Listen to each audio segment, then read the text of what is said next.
안녕하세요. 새날입니다.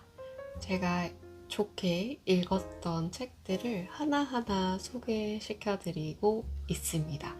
오늘은 자존감에 관련된 책을 한 권 가지고 와봤어요. 정말 유명한 책이고, 그리고 베스트셀러에 한창 올라 있었던 책입니다. 바로 자존감 수업이라는 책이에요. 예전부터 책 읽기와 조금 친했던 분들이라면 한 번쯤 읽어보셨을 거예요. 혹은 자존감에 관련돼서 좀 관심이 있으셨던 분들은 누구나 다 읽어보셨을 만큼 정말 유명한 책인데요. 저는 크게 도움이 되었어요. 진짜 좋았어요. 라고 이야기하는 책은 아니지만요. 평소에 자존감이 부족하다. 나는 왜 이렇게 뭔가 잘 안 될까? 남들 앞에 나서는 게 힘들까라고 생각하시는 분들께 인간 관계가 조금 힘들다. 누군가와 이렇게 관계를 맺는 거에 있어서 그 관계를 유지해 나가는 과정이 좀 쉽지 않다. 라면서 고민을 한 번쯤 해보셨던 분들께는 굉장히 도움이 될 만한 책이라고 생각을 합니다. 그래서 오늘은 이 중에서 나를 사랑하라 라고 하는 부분을 좀 소개시켜 드리려고 합니다. 그래서 주말 저녁에 나에 대해서 한번 생각을 해보고 다음 주부터는 이 나를 좀 더 사랑하면서 자신감 있게 자존감 높은 생활을 하시길 바라는 마음입니다. 자존감 수업 32쪽부터 시작되는 내용입니다. 기초 믿음의 부재. 자신이 사랑받을 가치가 있음을 인정하는 일은 신뢰라는 감정에서 출발한다. 우리가 살아가는데 꼭 필요한 덕목이다. 인간은 제각각 독립적인 존재지만 서로에 대한 기본적인 믿음이 있어서 팀을 이루고 사회를 이루어 살 수 있다. 승객은 기관사를 믿어야 몸을 맡기고 여행할 수 있다. 이 기관사가 운전면허는 있을까 하고 의심하기 시작하면 절대 편안하게 여행하지 못한다. 이렇듯 누군가에 대한 본능적인 믿음을 기초 믿음이라고 부른다. 사람이 태어나 가장 먼저 찾는 기초 믿음은 엄마에 대한 믿음이다. 아기에게는 배고프면 엄마가 젖을 물려주고 기저귀가 젖으면 갈아줄 것이라는 믿음이 필요하다. 만일 엄마가 젖을 물릴 때마다 왜 이렇게 칭얼대서 나를 힘들게 하니? 라며 짜증을 부리거나 아이를 돌보지 않는다면 아이는 외부 세계에 대한 최초의 믿음을 형성하지 못한다. 엄마의 겁으로 인해 아이는 자꾸 배가 고파지는 나는 이상한 존재, 세상에 불필요한 존재라는 인식을 가지게 된다.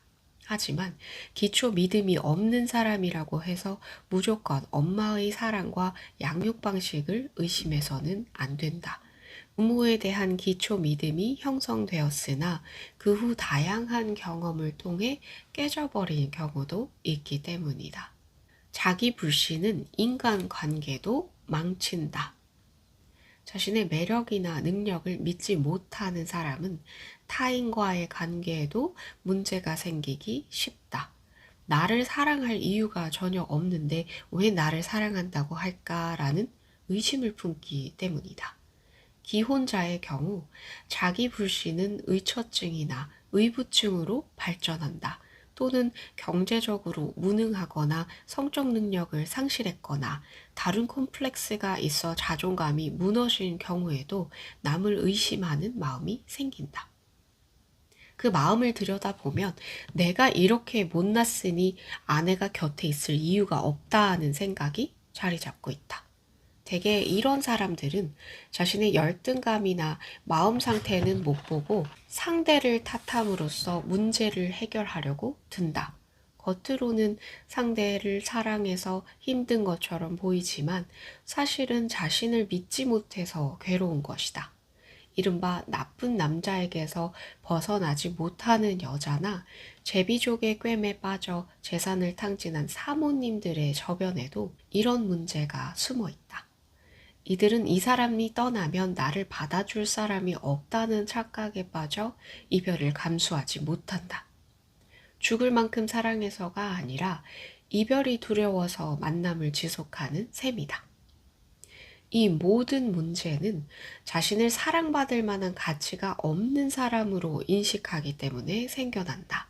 하지만 세상에 사랑받을 만한 자격과 가치로 똘똘 뭉친 사람은 없다. 모든 면에서 완벽한 사람도 없다. 마찬가지로 아무데도 쓸모가 없는 사람도 없다. 단지 사랑받을 자격이 없다고, 쓸모없다고 믿는 사람이 있을 뿐이다. 내가 정말 사랑받을 가치가 있는지 없는지 알아보려면 자신을 솔직하게 들여다보는 작업을 해보면 된다. 정말 부모님의 갈등에서 영향을 받았는지, 그것이 어떤 영향인지, 성격은 어떻고 잘하는 것과 못하는 것이 무엇인지 찬찬히 탐색해 봐야 한다. 방법은 쉽다. 종이 한 장을 꺼내 자신의 장단점을 적어보면 된다. 특히 대체 자신의 어떤 점이 사랑받을 수 없다고 믿는지, 어떤 점을 믿지 못하는지 마음속에서 꺼내 바라보자. 사랑은 감정이다. 원한다고 억지로 생기지 않는다. 자신을 진심으로 사랑하지도 않으면서 나는 사랑스러워 라고 아무리 외친들 사랑이 갑자기 솟아날 리 없다. 따라서 당장 자신을 사랑하라고 강요할 수도 없고 그렇게 되지도 않는다. 다만 자신의 단점과 장점을 적어보는 것만이라도 해보자. 아무리 생각해도 장점이 하나도 없다면 남이 생각하는 나의 장점을 적으면 된다. 그것이 설령 타인의 오해이거나 드러난 겉모습에 불과할지라도 누군가 말해준 내용을 그대로 적어보자. 이런 행위는 자신에게 관심을 갖게 한다. 세상의 모든 사랑은 관심에서 시작된다. 집이 어딘지, 무엇을 했는지 등 사소한 관심이 번져 존경과 사랑이 싹튼다. 자신을 사랑하는 것도 똑같다. 자신이 어떤 사람인지, 어떻게 살아왔는지 관심을 가져야 한다. 참으로 재밌지 않은가? 누군가를 사랑하는 능력이 결국 내가 누구인지 알아가는 능력에서 시작된다니 말이다. 나를 아는 만큼 사랑 능력도 커진다. 평소에 본인이 자존감이 좀 높은 편이야, 혹은 자존감이 낮은 편이야, 어떻게 생각하고 계신가요? 혹시 자신이 자존감이 좀 낮다. 그래서 주변 사람들과 의사소통을 하기도 조금 힘들고, 누군가가 나에게 뭐라고 이야기를 하면 나는 정말 그걸 상처로 받아들이고 헤어나오기가 쉽지 않아요. 이런 분들, 혹은 정말 이 책에서 나오는 것처럼 누군가가 나를 사랑해 주지만 그게 진심인지는 잘 모르겠어요. 나한테 별로 매력이 없는 것 같은데 그 사람이 왜 나를 사랑하는지 모르겠어요 라면서 의심을 하고 계시지는 않은지 돌이켜 보셨으면 합니다. 자존감이 낮으신 분들을 쭉 보다 보면 정말 자기 스스로를 사랑하지 않으시는 분들, 자기 자신에게 관심을 주지 않으시는 분들이 참 많았던 것 같아요. 그래서 자신이 뭘 좋아하는지, 자신이 어떠한 것에 취향이 있는지, 혹은 무엇에 관심이 있고 무엇을 좋아하는지, 어떤 환경을 편하게 여기는지, 누구를 좋아하는지 그런 것들에 관심을 두지 않고 그저 남들이 나를 어떻게 바라볼까에 더 집중을 하면서 남들의 시선에 너무 의식한 채로 자신을 돌보지 않은 분들이 많았던 것 같습니다. 그래서 이 책에서 자존감 향상을 위해서 가장 첫 번째로 해야 하는 일이 자신에 대해서 관심을 가지고 자신의 장점과 단점을 한번 써보라고 이야기하고 있습니다. 그래서 스스로에 대해서 좀 돌아보고 자신의 마음속에 어떠한 생각이 자리 잡혀 있는지, 자기 스스로가 자신을 어떻게 생각하고 있는지 한번 돌아보면서 자신에 대한 사랑을 키워나가야 한다. 이렇게 이야기하고 있습니다. 단점에 대해서 쓰다 보면, 아, 내가 이런 부분은 좀 못하는구나. 이런 부분에 약하구나. 라고 생각을 하면서, 그래. 나는 이런 부분이 좀 부족했어. 그래서 그럴 수 있지라는 여유가 생겨날 수 있고요. 그리고 강점을 쓰다 보면, 아, 내가 이 부분을 좀 잘하는구나. 누가 이런 부분을 나는 잘한다고 했어. 라고 생각해 보면서 조금 더 자신감을 가질 수 있습니다. 그래서 그 분야에 관련된 일들을 할 때는 상대방 앞에 나설 때 조금 더 당당하게 자신감 있게 그렇게 행동을 할 수 있겠죠. 그리고 그렇게 행동을 하다 보면 점점 더 자신감이 쌓여서 더 좋은 결과를 만들어내고 자존감도 점점 올라가고 그러면서 주변 사람들로부터 관심도 더 잘 받을 수 있지 않을까 싶습니다.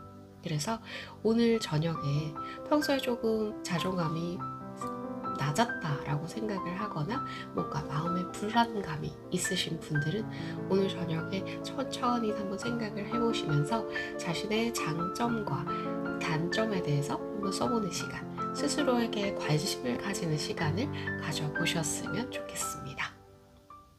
자존감 수업 책 괜찮았어요. 그래서 다음번에도 한번 기회가 된다면 뒷부분에 좀 읽으면서 아, 이래서 그렇구나 라고 주변 사람들을 이해하는데 도움이 되었던 그 파트가 있거든요. 그래서 그 파트를 다음번에도 한번 이야기를 해드리도록 하겠습니다. 영상 끝까지 시청해 주셔서 감사합니다. 다음에 또 뵐게요. 감사합니다.